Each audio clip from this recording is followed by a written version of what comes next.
Hello, ladies and gentlemen.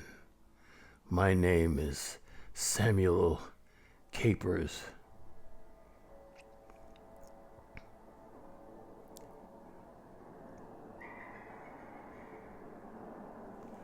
I just want to continue my story.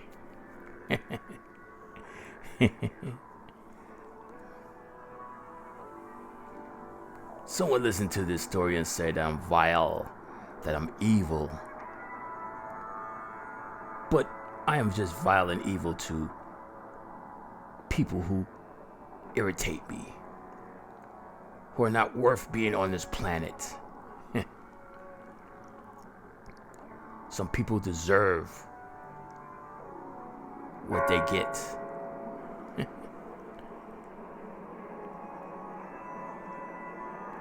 But as I continue this story, I go to pick up Linda, and she's anxious, and I drive her to work. And she said, "You going in?" I said, no. Remember, I don't like looking at the women like that.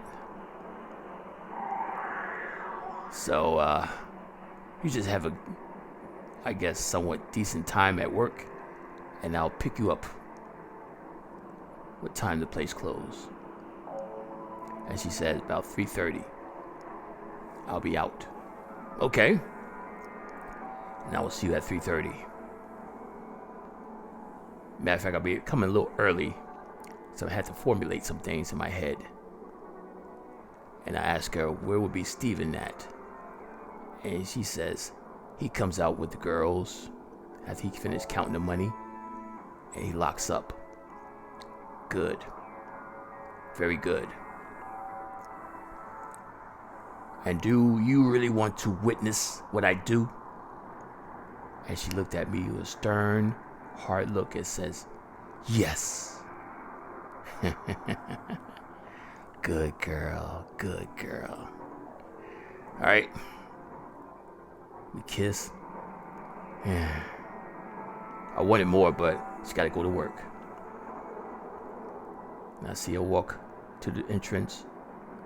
That fine woman.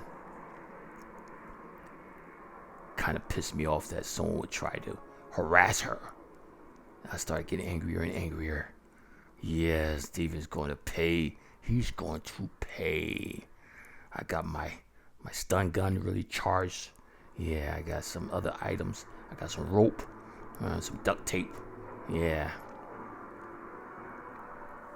I plan on taking Steven.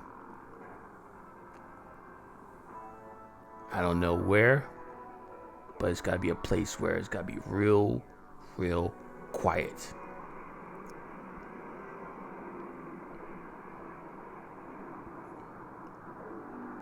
So what Linda really didn't realize, earlier that day, I went to rent out a storage container from this one facility. It's a nice big one. Got lights inside. So I rented that earlier. This is where we're going to take Steven. I use my aliases. I got some aliases around here. And I paid cash. So I'm going to use it for a month. Pay the fee. And then I waited around, looking at the clock. I was home, but waiting at the clock. It was like 2:45. And I said, let me go. So as I'm leaving, I see the new landlord, Malcolm. And then he's like, hey, how you doing? I say, hey, what you doing all up early in the morning? He said, oh, I walk at night, just to clear my head. I said, what's going on with you? And Malcolm was like, this place is jinxed. I said, "Why you say that?" Malcolm was like, "Well, I don't know what happened to the original landlord and why someone murdered, or did the landlord murder his wife? I don't know. Did come to find out, one of the neighbors downstairs that Michael, he was found in a wreck with another female, because they went off this parkway entrance and crashed into a ravine and broke their legs." Oh, really? Wow, I never heard that. Yeah, then your next door neighbor, he was found out that he had a heart attack. Really? I was wondering why I don't hear his TV no more. Yeah, his sister and them are gonna come pick that stuff up. But yeah, this place is jinxed, and I'm really scared sometimes. That's why I walk around. And oh yeah, I'm gonna fix all that stuff for you. Just tell me when to come when you're home. Okay, all right. Well, thanks, and take care of yourself. And I just went about my way. Malcolm's a good guy. He's gonna fix all that stuff, so I have no problems with him. So I get in front of the club. It's about that time where they're closing up. Linda sees my car, and she comes in the passenger seat. I kiss her. And so how's everything going? And she says, "Steven's acting up again." I say, "Did he touch you?"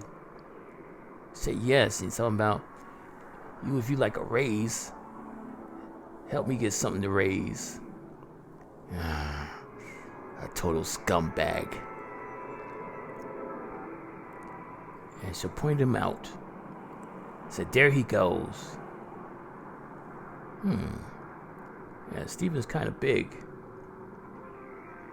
He's just as tall as I am from my distance. Okay. So what do you drive? He drives a BMW. I said, okay. That's fine. So we see Steven jump in his car as he's driving off. I follow behind him with no lights on. He's probably not even thinking about someone following him.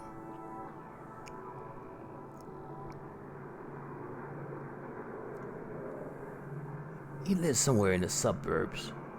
I said, no problem. It's late at night, so.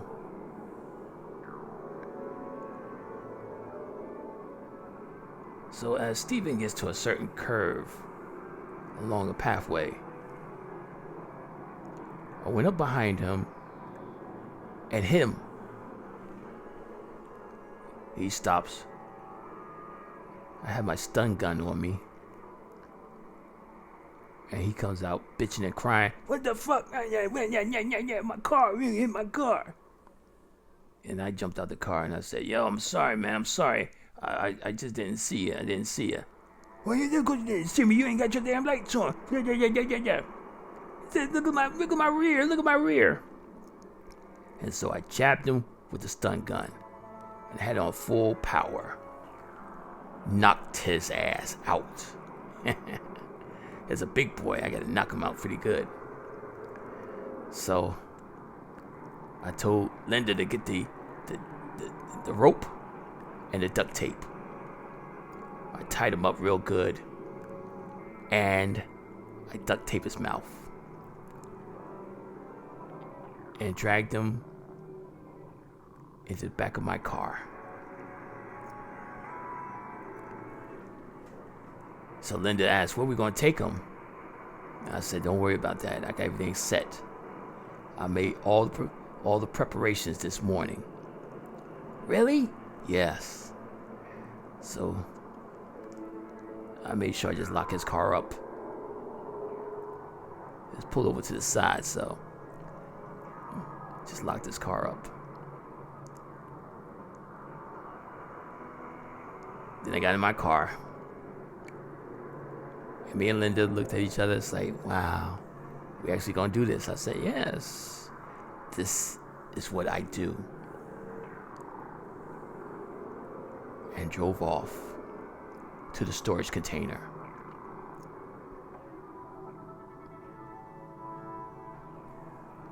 As we driving, Linda was like, you know, this got me kind of hot.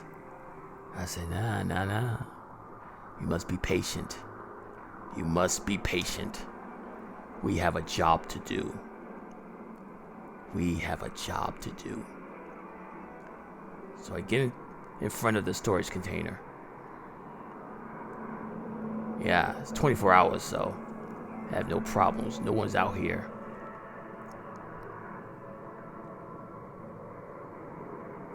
So I opened up. Yes. I didn't turn the lights on yet. I just say, no, not yet. I put like a blanket on top of him. And we dragged him, the body rather, into the container. I closed it and then I turned the lights on. And I sat him on a chair I left in there. Now my man is starting to stir. I smack him a couple of times. And he's like, what the hell? Yeah. They tear this duct tape off. What's going on? Stephen, you have been molesting or harassing the young ladies of your club. Who said that? Well, we have a witness right here. And Linda stepped from behind me. I ain't harass her. And I said, yes, you did. Yes, you did. And I don't like things like that. I don't like people like yourself. What you gonna do to me? Well, I'll let Linda choose what to do with you. Because she's been pissed off for a long time. And you don't want to mess with a woman scorned. Linda, stop it. And all of a sudden, Linda just smacked him hard across the face. You bastard, she says. You made my life a living hell working there. Come on, Linda. Let me show you something. And I left in the container a large bag of tools. I said, take your pick. And she just was like a kid in a candy store. Oh, what's this? Oh, I like this. And she took a mallet. Linda, what you doing? Stop this. No, Stephen. I've been working there for some time now. And all I get is harassment from you.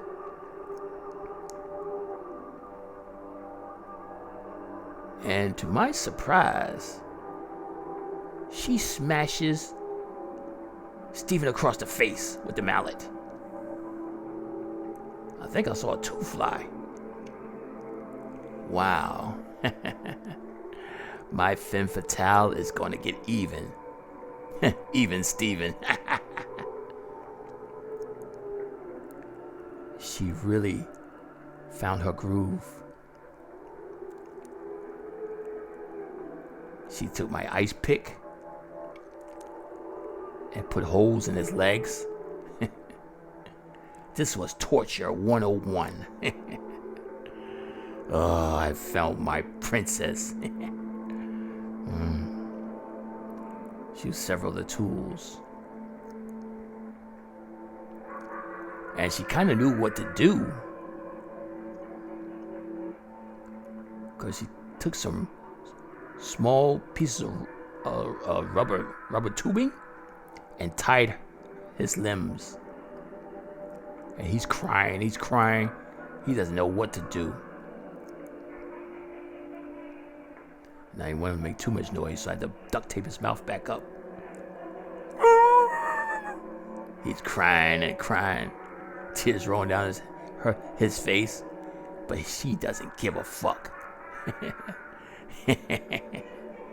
Oh, yes. I just love the way she's doing this. I just love this. This is excellent. Oh, man. I have a woman who's just as crazy and demented as I am. And I like this a lot. But then all of a sudden, she had this look on her face that I'd never seen before. And she took that mallet back up again. And Steven is like, eyes wide, and he was like, and she smashed him over and over on top of his head. Over. I mean, she kept going. It was a work of art. I was impressed. She let her psycho side out. She just went crazy, smashing his head. I believe he was dead, but he was still moving a little bit, twitching. And she just said, no, enough of this. And smashed him again and again, over and over.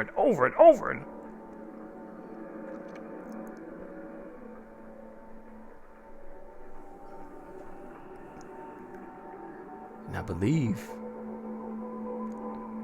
his life was ended. I checked his heart. I said, yeah, he's gone. And she just dropped the mallet. It says, now we're not done yet. I said, oh, wow. Linda, you pissed off? She said, yes. And she went in that bag and she got my saw. Oh, wow. And she sawed off his head with no problem. Wow. I am impressed. I had a big old smile on my face. And as she looked at me, she dropped the saw. She came over to me and kissed me passionately in my lips. Oh.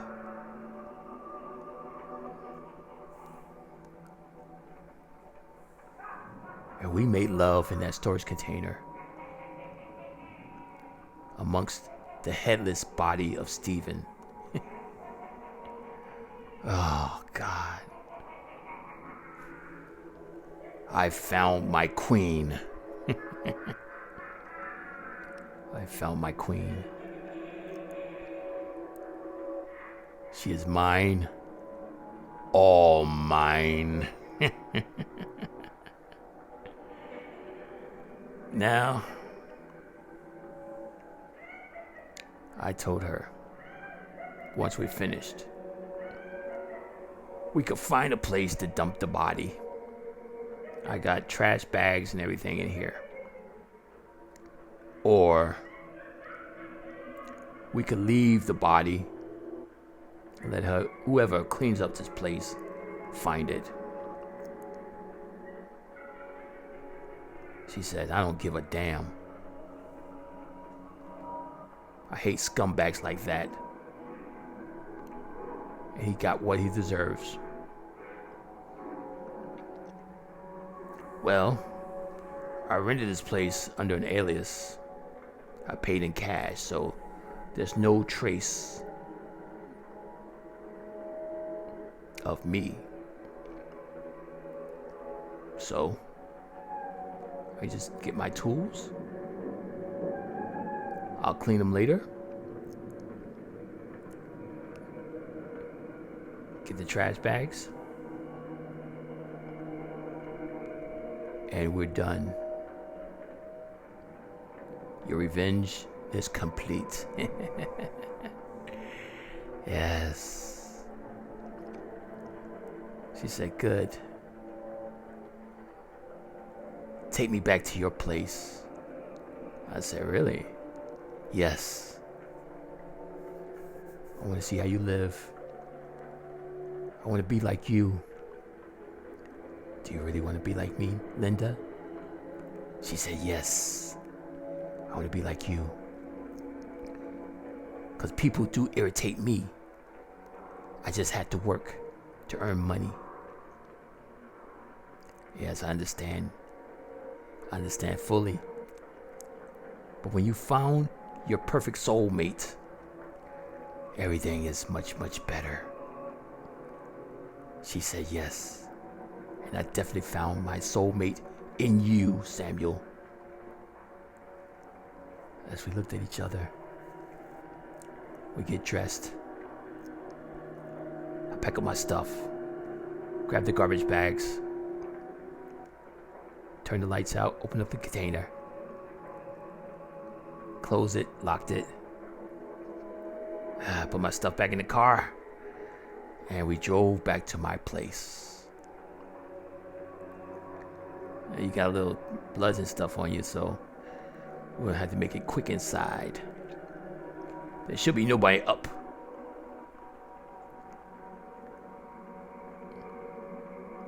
So I park my car. I lead her into the building. Nobody was around. Got up to my place. And the rest of the night was so passionate, so erotic. Watching her kill her first kill, it turned me on sudden fierce. And we just made love until the dawn.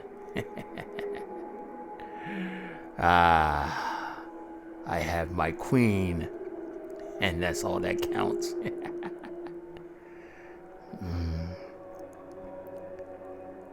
As we lay there, staring amongst each other, she says, I thank you, Samuel. I thank you.